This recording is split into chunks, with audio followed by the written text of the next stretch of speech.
So good morning, Internet, or good day, or good evening, or good weekend. Whatever it is for you, make it good. So this is just a short video. And what I'm going to do in this video is enlighten you to my vision.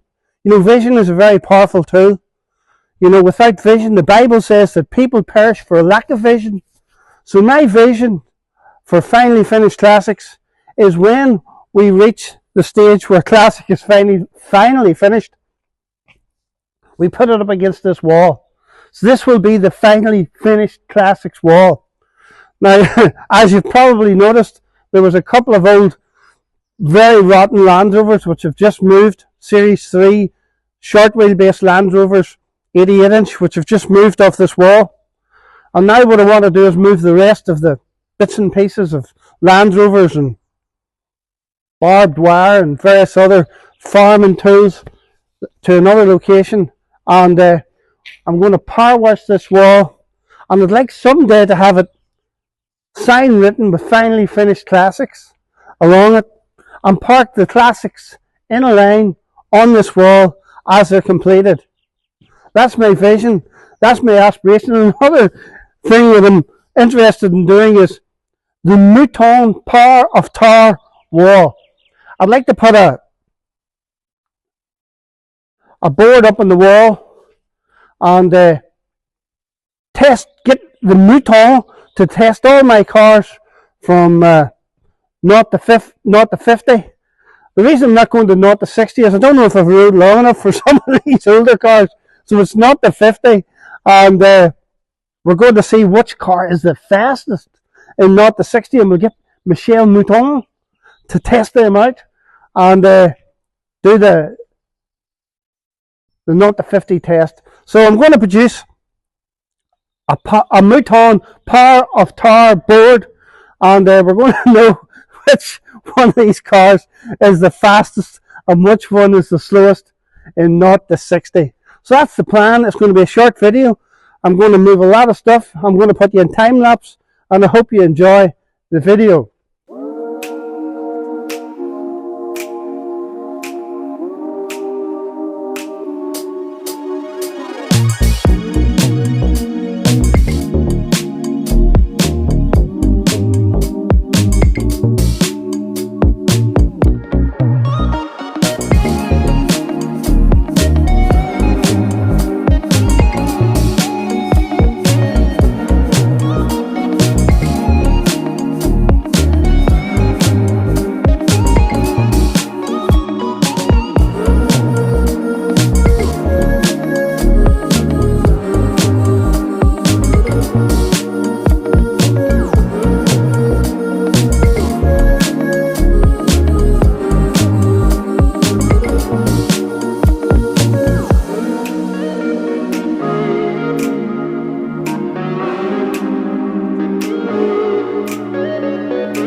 So this is an addition, a little addition to our Wall of Life. I mean, when we get a classic car finished, it gets to go up against this wall, which once had a load of dead classics on it, and now it's going to have living classics. So this is what we in Northern Ireland are famous for, putting on the gables of walls. It's called a mural. Have you ever watched Uncle Albert as the Hole in the Wall gang? He calls them a mural. Well, the guys who painted this are these guys. Two lovely lads have just started out in business, and they've done me a great deal for putting this mural on the wall, and I think it looks pretty cool. I'm looking forward to going forward and getting classic cars finished and putting them on the Wall of Life beside the mural.